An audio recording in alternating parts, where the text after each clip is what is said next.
Hello, YouTube. First live on YouTube. I do live all the time on Facebook, but I wanted to give this a go. I thought this could be fun.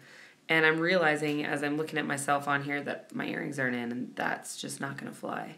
All right, you guys, in this video, I want to talk to you guys about the law of attraction.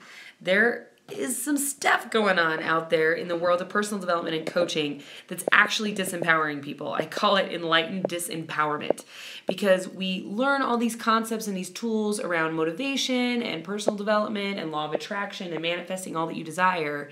We learn all these amazing tools, but what happens is people misapply them into the wrong, not the wrong, but into the okay, we'll just say wrong. Okay, I don't actually believe in right and wrong, but into the wrong situation and actually end up disempowering themselves with the tool. A really great example of this is, when you begin to really learn and study and realize that everything in your environment is a mirror, right? So you have disagreements or frustrations with someone, and you realize and you look in that moment like, okay, like, where am I creating this? And you look inward and you realize like every external opportunity is really an internal reflection, yada, yada, yada, right? And what happens is I see these very enlightened spiritual people who never just lay down the law and stand up for themselves because they take so much 100% responsibility from an inward perspective that they don't recognize that you can take outward action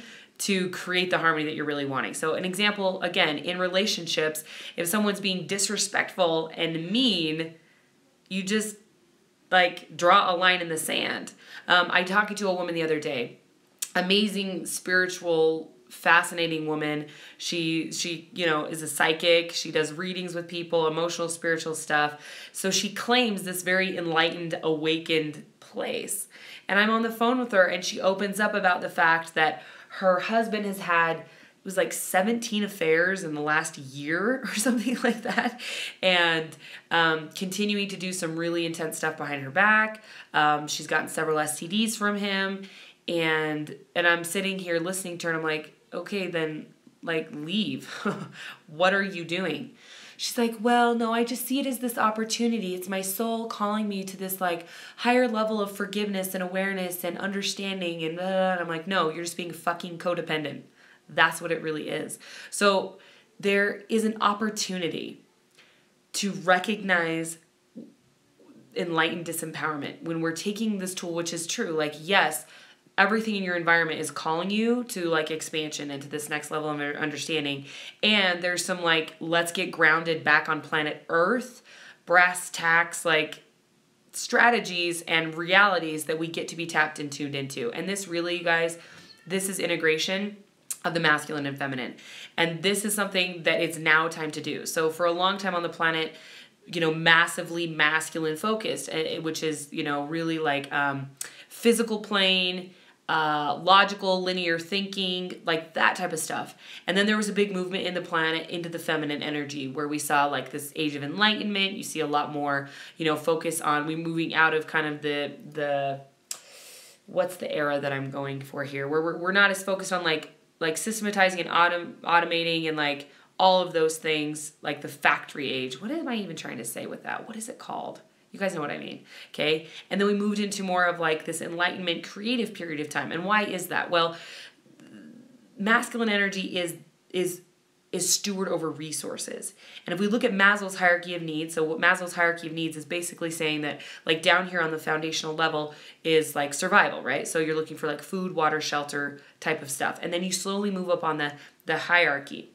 And for a long time on the planet, the main focus was like survival, right? Like get a shelter, get a home, make it easier and more simple. And once that happened, we then had the ability to move into a space of focusing more on intellectual things and moving more in, so we talked a lot of, we moved into the age of science and mathematics and all those things. And then we moved into this period of like more creativity exploration because we could now, right? Like if you don't have food, water, shelter, are you going to sit and paint? Like it doesn't make sense, right? So we moved into this era and we see a reawakening and a stepping back into the feminine energy, which is rooted in intuition and more flow. And it's more like like esoteric conversation that's floaty like air up here.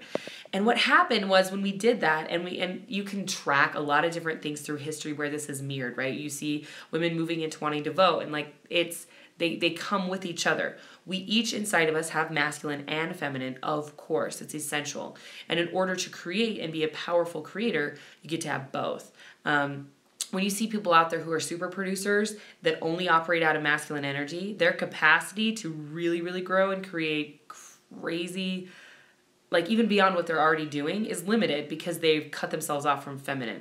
And the intuition can be a massive shortcut. And the same thing's happening now in these circles of really enlightened spiritual people. A lot of my clients are coaches and intuitives and things like that. They move into the realm of the feminine and they move up here into this creative, like airy place that they have no grounding on the planet. They're not connected. So when I say integrated, it's important that we have both, that we have the give and the receive, the masculine and the feminine.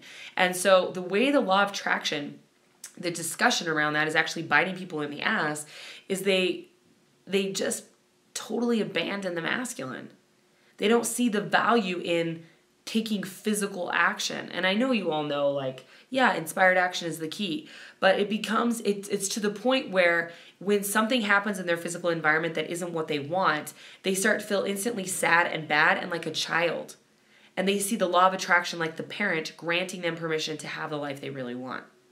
That's totally backwards. If you have something that you desire, that you want, that you see that's not happening in your physical environment, you get to demand that it occur. So an example of this might be, I really am like wanting to intend and manifest and attract these friends that are like-minded, that respect me, that are kind, but then you see and you experience the contrast of that, the opposite, okay? You have a friend in your environment that's being disrespectful, unkind, emotionally abusive or whatever, and going into like the whiny like child energy of like, oh my gosh, what am I doing wrong? I feel like the universe is slapping in the face, it's stabbing me in the back, it's not fair, versus just going, oh, okay, that's interesting. I'm disallowing and disengaging this in my environment and putting the boundary in place. So that's what I mean by enlightened disempowerment. It is so key and important that we recognize the integration and that law of attraction is not some parent that's granting us what we want in our life. We are the creators, and law of attraction is one of the many spiritual laws that we wield to create the life we really want. So there you have it. Give me your feedback, questions. Give me those thumbs up below. First live on YouTube. I think it was fucking fantastic. And I look forward to talking to you all again, potentially very soon. Make it a great day.